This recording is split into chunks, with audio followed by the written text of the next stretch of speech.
بسم اللہ الرحمن الرحیم۔ السلام علیکم دوستو۔ لاسٹ مومنٹ عمران سیریز کی قسط نمبر 11 میں آپ سب دوستوں کو خوش آمدید۔ سیریز کی طرف بڑھنے سے پہلے آپ سب دوستوں سے گزارش ہے کہ اردو صفحہ چینل کو لازمی سے سبسکرائب کر لیں اور بیل کو ضرور پریس کر دیں۔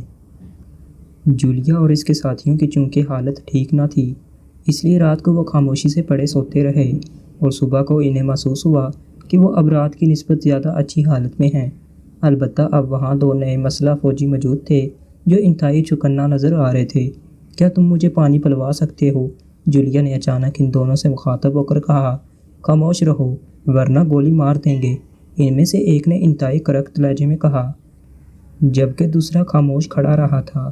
تمہیں گولی مارنے کی ضرورت نہیں ہے، اگر تم نے پانی نہ پلایا تو ہم سب ایسے ہی ہلاک ہو جائیں گے، کیونکہ پوری رات گزر گئی ہے اور ہم نے نہ کچھ کھایا ہے اور نہ پیا ہے، اور اگر ایسا ہو گیا تو پھر تم دونوں کا کورٹ مارشل ہوگا، کیونکہ ہمیں صدر کافرستان کے حکم پر زندہ رکھا جا رہا ہے تاکہ ہم سے ہمارے ساتھی کے بارے میں پوچھ گچھ کی جا سکے۔ جولیا نے انتہائی طنزیہ لہجے میں کہا، تم کیسے فوجی ہو کہ بندھے ہوئے لوگوں سے بھی خوف زدہ ہو؟ اچانک صفدر نے ان دونوں سے مخاطب ہو کر کہا، کرشن جاؤ پانی لے کر آؤ، یہ لوگ مر گئے تو واقعی مسئلہ بن جائے گا۔ اس بار اسی سخت جواب دینے والے نے دوسرے خاموش کھڑے رہنے والے ساتھی سے کہا، اوکے۔ اس آدمی نے جسے کرشن کہا کر پکارا گیا تھا، ہاتھ میں پکڑی ہوئی مشین گن دیوار کے ساتھ لگا کر زمین پر کھڑے ہوتے ہوئے کہا، اور پھر مڑ کر تیزی سے کمرے سے باہر نکل گیا۔ کیا تم نے کلپ کھول لیے ہیں؟ اچانک تنویر نے جولیا سے مخاطب ہو کر کہا۔ اس نے سوئس زبان استعمال کی تھی، چونکہ جولیا سوئس نژاد تھی اور سوئس اس کی مادری زبان تھی، اس لیے تنویر نے سوئس زبان بڑے شوق سے بولنا سیکھی تھی اور وہ اکثر جولیا سے سوئس زبان میں بات کرنے کی کوشش کرتا تھا، کیونکہ اس نے محسوس کیا تھا کہ سوئس زبان سن کر جولیا کا چہرہ کھل اٹھتا تھا۔ نہیں، ویسے بھی اس کا کوئی فائدہ نہیں ہے، کیونکہ دونوں مسلح فوجی یہاں سر پر موجود ہیں۔ مجھے واقعی شدید پیاس محسوس ہو رہی ہے، جولیا نے بھی سوئس زبان میں جواب دیتے ہوئے کہا۔ تصویر اور کیپٹن شکیل سوئس زبان سمجھتے ضرور تھے، لیکن وہ اسے روانی سے بول نہ سکتے تھے، اور چونکہ ان کافرستانی فوجیوں سے بات چیت کو خفیہ رکھنے کے لیے اس زبان کا استعمال ضروری تھا، اس لیے صفدر اور کیپٹن شکیل خاموش پڑے سنتے رہے۔ میں نے تو دونوں ہاتھ کھول لیے ہیں، تنویر نے جواب دیا۔ او اچھا، لیکن تم کیا کرو گے؟ جولیا نے حیرت بھرے لہجے میں کہا۔ ابھی دیکھنا کیا ہوتا ہے، تنویر نے مسکراتے ہوئے کہا۔ سنو تنویر، جذباتی ہونے کی ضرورت نہیں ہے، یہ ہمیں زندہ رکھنے کے لیے اس وقت تک مجبور ہیں جب تک عمران ان کے ہاتھ نہیں لگ جاتا، ورنہ جس طرح ہم نے یہاں سے فرار ہونے کے لیے ان کے فوجیوں کو ہلاک اور زخمی کیا ہے، یہ ہمیں بھی بے ہوشی کے دوران ہی گولی مار دیتے، اس لیے کوئی جذباتی حرکت نہ کرنا۔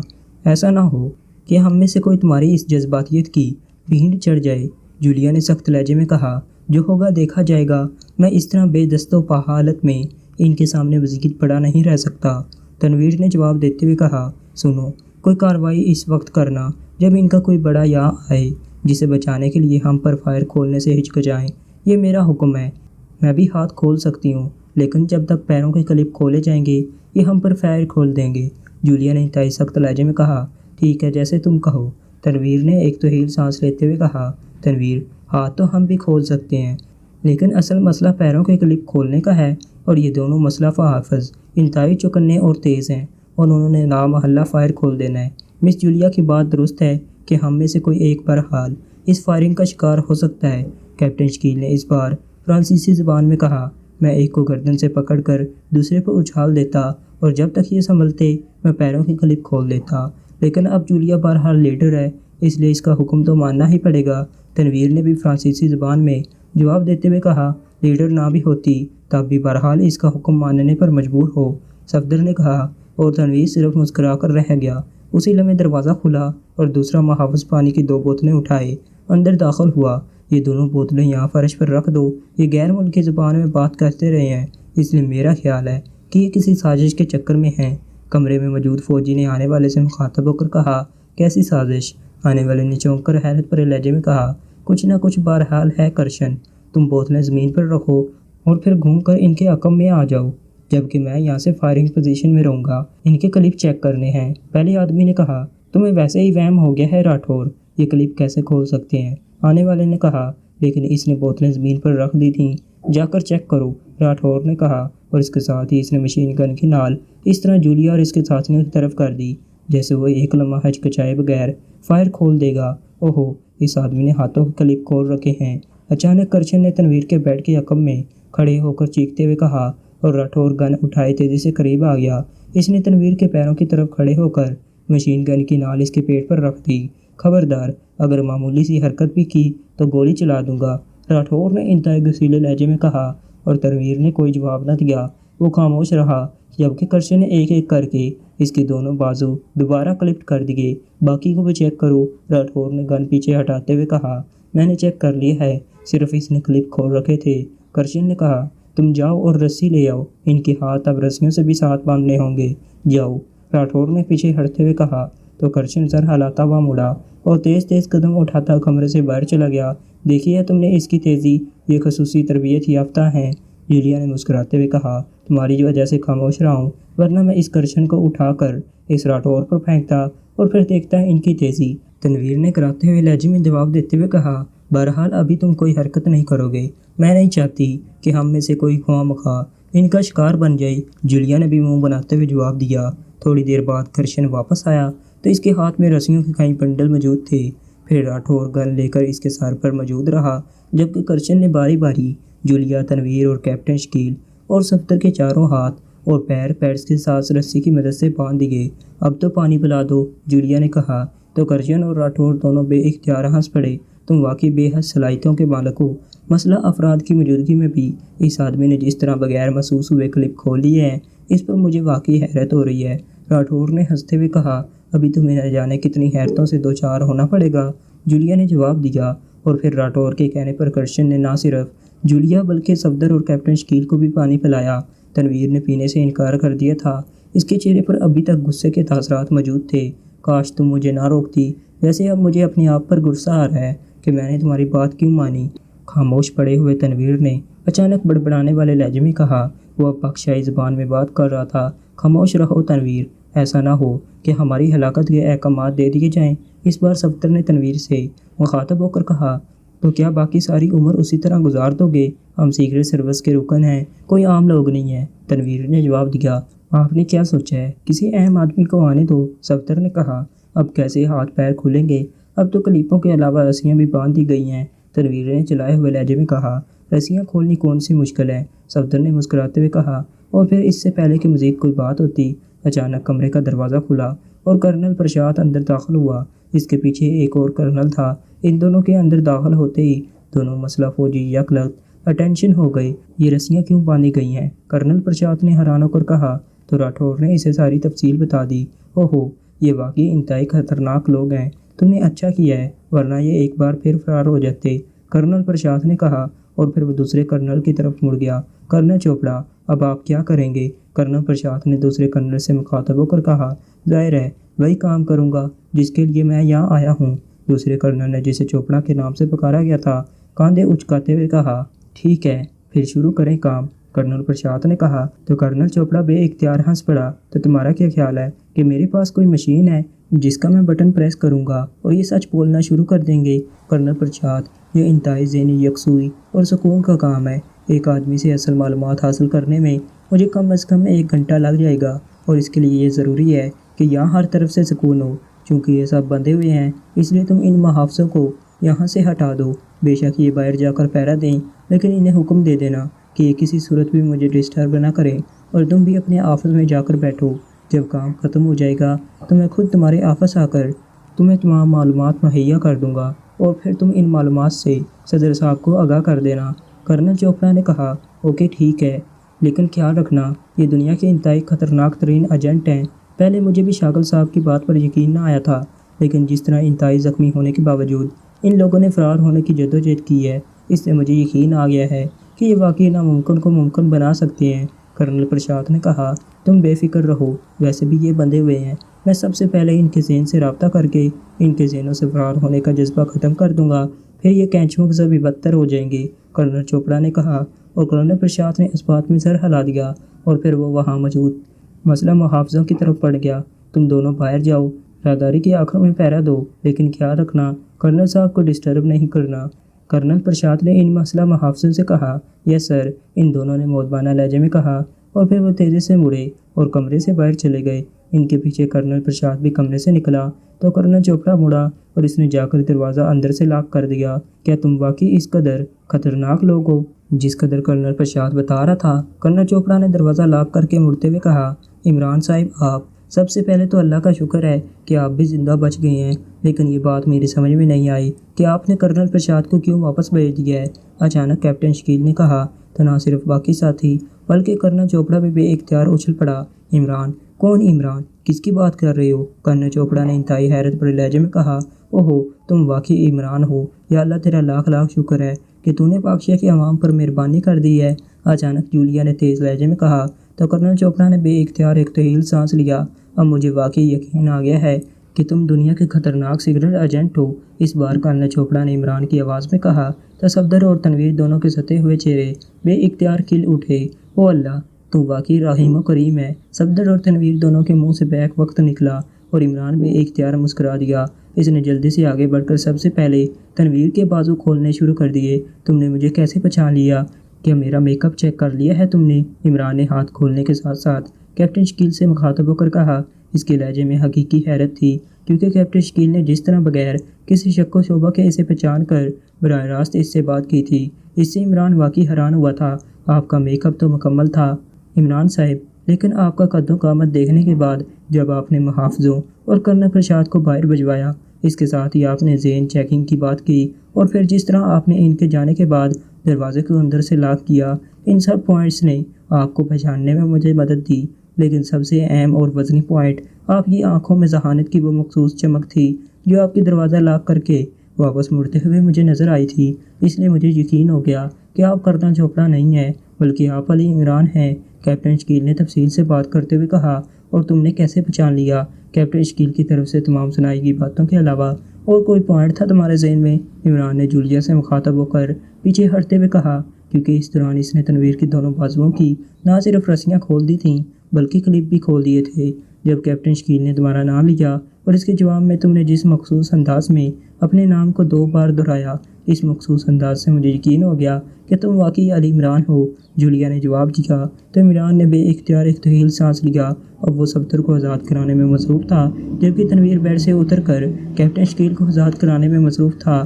اچھا یہ بات ہے، عمران نے بڑے مایوسانہ لہجے میں کہا تو جولیا بے اختیار چونک پڑی۔ کیا مطلب؟ یہ تم نے اس قدر مایوسانہ انداز میں بات کیوں کی ہے؟ جولیا نے انتہائی بے چین سے لہجے میں کہا۔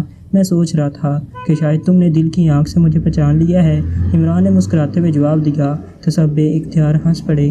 جولیا بھی مسکرا دی اور پھر عمران صفدر کو آزاد کر کے جولیا کی طرف بڑھ گیا۔ بہرحال مجھے یہ دیکھ کر خدشہ ہوا ہے کہ تنویر نے تم پر کیپٹن شکیل کو ترجیح دی ہے، حالانکہ میرا خیال تھا کہ آزاد ہوتے ہی وہ سب سے پہلے تمہاری طرف پڑے گا۔ عمران نے رسیاں کھولتے ہوئے مسکرا کر کہا۔ تنویر مجھ سے ناراض ہے؟ جولیا نے مسکراتے ہوئے کہا۔ ایسی کوئی بات نہیں ہے مس جولیا، سے تو میں ناراض ہو ہی نہیں سکتا۔ ویسے مجھے یہ اچھا نہیں لگا کہ میں ساتھ والے بیڈ پر موجود کیپٹن شکیل کو چھوڑ کر جولیا کی طرف جاتا، تنویر نے کہا تو عمران بے اختیار مسکرا دیا۔ عمران صاحب، آپ کرنل پرشاد کو آسانی سے بے ہوش کر سکتے تھے، ورنہ کسی بھی لمحے اسے شک پڑ سکتا ہے اور ہم پھنس جائیں گے۔ کیپٹن شکیل نے دوبارہ اپنی بات دہراتے ہوئے کہا، یہ کام تو کسی بھی وقت ہو سکتا ہے۔ میں پہلے تم لوگوں کی درست پوزیشن سمجھ لینا چاہتا تھا۔ تم بتاؤ کہ کیا تم اب جدوجہد کے قابل ہو یا نہیں، تاکہ تمہارے جواب کو مد نظر رکھ کر منصوبہ بندی کر سکوں۔ عمران نے مسکراتے ہوئے کہا، صرف صفدر صاحب کی ٹانگ زخمی ہے، یہ شاید چل یا دوڑ نہ سکیں، باقی ہم بہرحال ٹھیک ہیں۔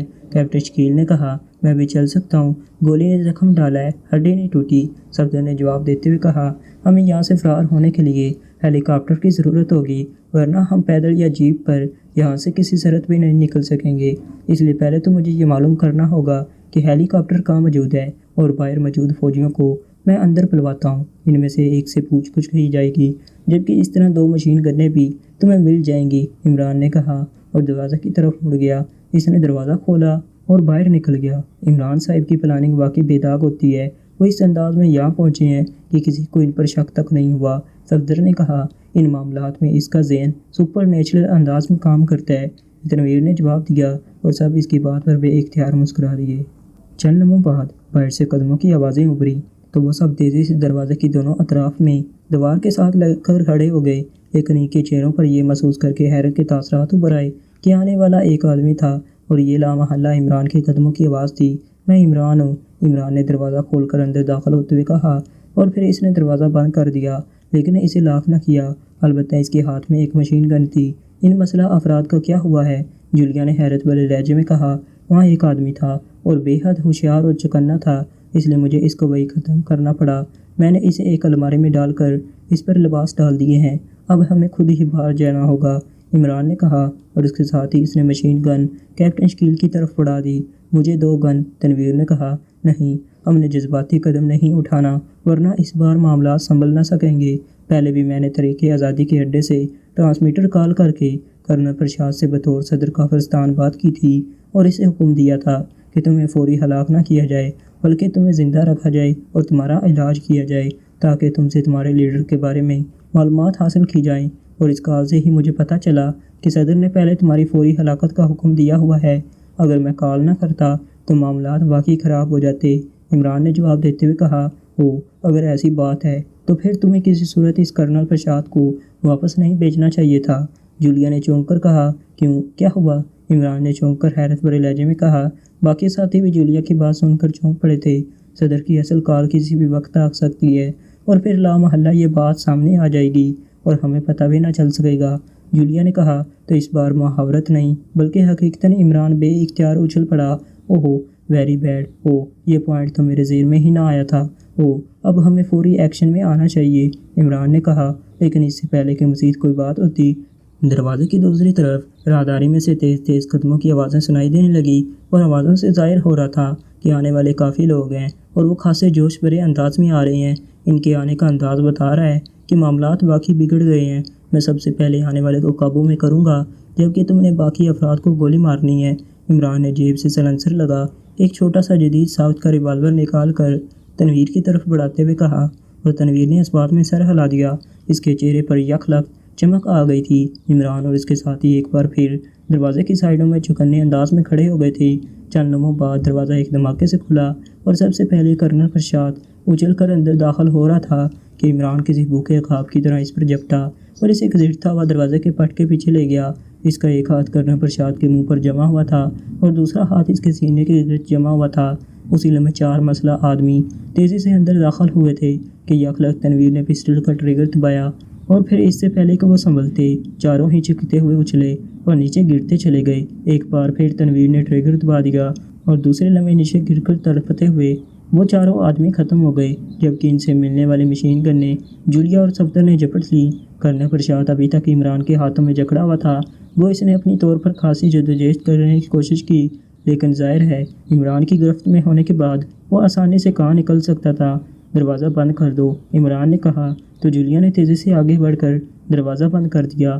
تو عمران نے کرنل پرشاد کو آگے کی طرف دھکیلا اور کرنل پرشاد چند قدم لڑکھڑانے کے بعد جیسے ہی سنبھلا، کیپٹن شکیل نے مشین گن کی نال اس کے سینے پر رکھ دی۔ کرنل پرشاد کا چہرہ حیرت کی شدت سے بگڑ سا گیا تھا۔ سنو کرنل پرشاد، مجھے معلوم ہے کہ تمہاری بات صدر سے ہو چکی ہے، اس لیے تم 4 مسلح افراد لے کر ہمیں ہلاک کرنے یہاں آئے تھے، لیکن اس کے باوجود میں نہیں چاہتا کہ تم جیسے اچھے آدمی کو ہلاک کر دوں، اس لیے تمہاری بہتری اسی میں ہے کہ تمہاری جو بات صدر صاحب سے ہوئی ہے وہ تفصیل سے بتا دو، عمران نے انتہائی سرد لہجے میں کہا۔ تمہیں کیسے معلوم ہوا؟ تم تو یہاں ہو، کرنل پرشاد نے انتہائی حیرت بھرے لہجے میں کہا۔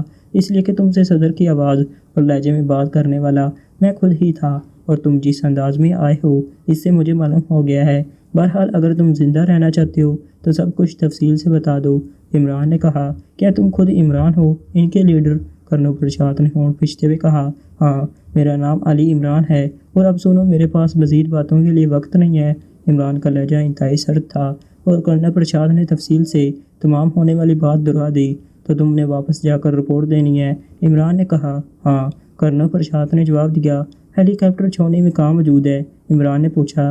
وہ تو کرنل پرشاد کچھ کہتے کہتے رک گیا۔ اس کا انداز ایسا تھا جیسے وہ تذبذب کا شکار ہو رہا ہو۔ کیپٹن شکیل، میں 3 تک گنوں گا، اگر 3 تک یہ نہ بتائے تو ٹریگر دبا دینا، ہیلی پیڈ ہم خود تلاش کر لیں گے۔ 1، عمران نے شفاف لہجے میں کہا۔ میں بتاتا ہوں، وہ چھونے کے عقبی حصے میں ہے، ان کا سیکشن علیحدہ ہے، کرنل پرشاد نے جلدی سے جواب دیا۔ اس سیکشن کا انچارج کون ہے؟ عمران نے پوچھا۔